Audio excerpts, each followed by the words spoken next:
ஏழுமலையான் 11ஆம் பகுதி. மாசுலுங்கி அவனது பிடியிலிருந்து தப்பி ஓடினால் நமக்கு ஆபத்து வரும் காலத்தில் ஹரி ஹரி ஹரி ஹரி என்று விடாமல் கூறிக்கொண்டே இருந்தால் அந்த ஆபத்திலிருந்து தப்பிவிடலாம். அதையே மாசுலுங்கியும் செய்தாள். ஹரிநாமத்தை கூறியபடியே அவள் ஓடிச் சென்று முனிவர்கள் வேதம் ஓதி கொண்டிருந்த ஒரு இடத்தை அடைந்தாள். அவர்கள் முன்னால் மயங்கி விழுந்தாள்.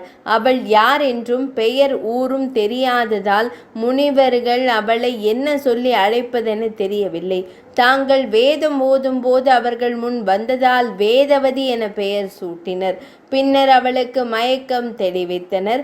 அவள் அவர்கள் இருந்த இடத்திலேயே தங்கி தவம் செய்ய ஆரம்பித்தாள். சில நாட்கள் அவள் இருந்த இடம் தெரியாமல் இருந்த ராவணன் வான மார்க்கத்தில் மிதந்து அவள் தவம் செய்து கொண்டிருந்ததை பார்த்து விட்டான். அவள் ஹரிநாமத்தை உச்சரித்தபடியே தியானம் செய்து கொண்டிருந்தாள். அவள் முன்னால் வந்த ராவணன் ஆசையுடன் அவளது கன்னத்தை தொட்டான். கண்கள் மூடி இருந்ததால் அவன் வந்ததை அறியாத வேதவதி தன் கன்னத்தில் ஏற்பட்ட ஸ்பரிசத்தை உணர்ந்து திடுக்கிட்டு விழித்தாள். அடியே, அங்கிருந்து ஓடி வந்து இந்த முனிவர்களின் பாதுகாப்பில் தங்கி இருக்கிறாயே, பலவீனர்களான இவர்கள் உன்னை காப்பாற்றுவார்கள் என நம்பி வந்தாயா? அது மட்டுமல்ல, இந்த ராவணனை எதிர்க்க பூமியில் எவரும் இல்லை என்பதை அறிந்துமா இப்படி செய்தாய் என்று ஆணவத்தோடு அவனது 10 வாய்களும் பேசின. நான் ஹரி பக்தை, அந்த ஹரி என்னை பாதுகாப்பார் என்று ஆணித்தரமாக பேசினாள் வேதவதி.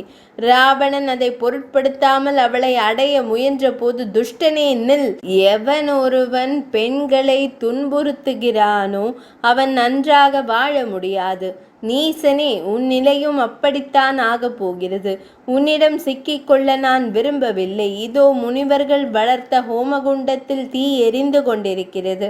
அதில் விழுந்து உயிர் விடுவேனே தவிர உன் இச்சைக்கு அடிபணிய மாட்டேன். ஆனால் ஒன்றை நினைவில் வைத்துக்கொள். பெண்ணாசை பிடித்த உன்னுடைய அரசாங்கம் ஒரு பெண்ணால் வீழும் என்று சாபம் விடுக்கிறேன். இது சத்தியம் என்றபடியே அக்னி குண்டத்தில் குதித்தாள். அக்னி தேவன் அவளை ஏற்றுக்கொண்டு, பெண்ணே, என்னுள் விழுந்த நீ உலகத்தார் கண்களுக்கு மட்டும் சாம்பலாக தெரிவாய். நீ உன் உடலுடன் தான் இருப்பாய். ஸ்ரீ மகாவிஷ்ணு பக்தையான உனக்கு அவருக்கு சேவை செய்யும் காலம் வரை இப்படியே இரு. அவர் விரைவில் ராமாவதாரம் எடுக்கப் போகிறார். லக்ஷ்மி தேவி சீதையாக பிறக்கிறாள். உன் சாபப்படி ராவணனின் அழிவு நிகழும் என்றார். அது எப்படி அக்னி தேவா என்றாள் வேதவதி. பெண்ணே, சீதையை கடத்த ராவணன் வருவான். அப்போது நிஜமான சீதையை நான் என் பத்தினி ஸ்வாகா தேவியிடம் ஒப்படைத்து விடுவேன். நீ சீதையை போல் உருமாறி ஒரு குடிசையில் தங்கி இருப்பாய். உன்னை நிஜ சீதை என நினைத்து ராவணன் கடத்தி செல்வான்.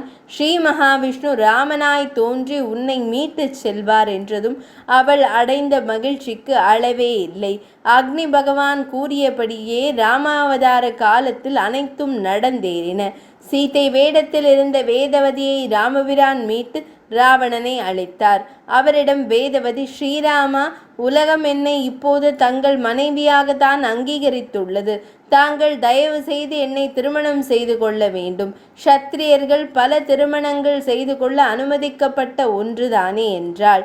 அவளிடம் ஸ்ரீராமர் கூறினார், பெண்ணே, நான் இந்த அவதாரம் எடுத்ததன் நோக்கமே ஏகபத்தினி விரதத்தை நிறைவேற்றத்தான். இந்த பிறவியில் நான் இன்னொரு பெண்ணை ஏறெடுத்தும் பார்க்க மாட்டேன்.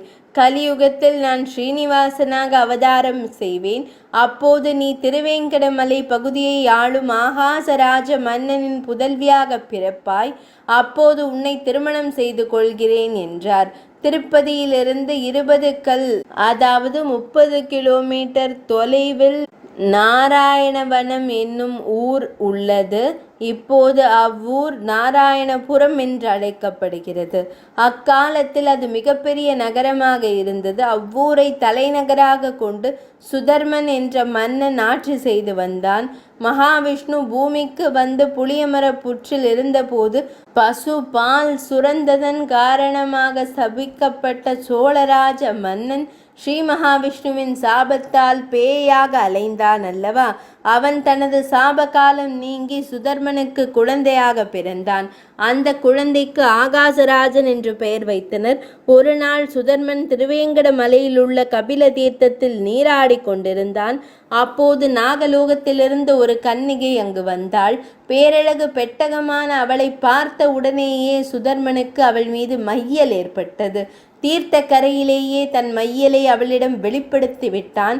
சுதர்மனும் நல்ல அழகன் என்பதால் அந்த பெண்ணும் அவனது மையலை ஏற்றாள். அவர்கள் கந்தர்வ திருமணம் புரிந்து கொண்டனர். அவர்களுக்கு தொண்டைமான் என்ற மகன் பிறந்தான். 11ஆம் பகுதி நிறைவடைந்தது.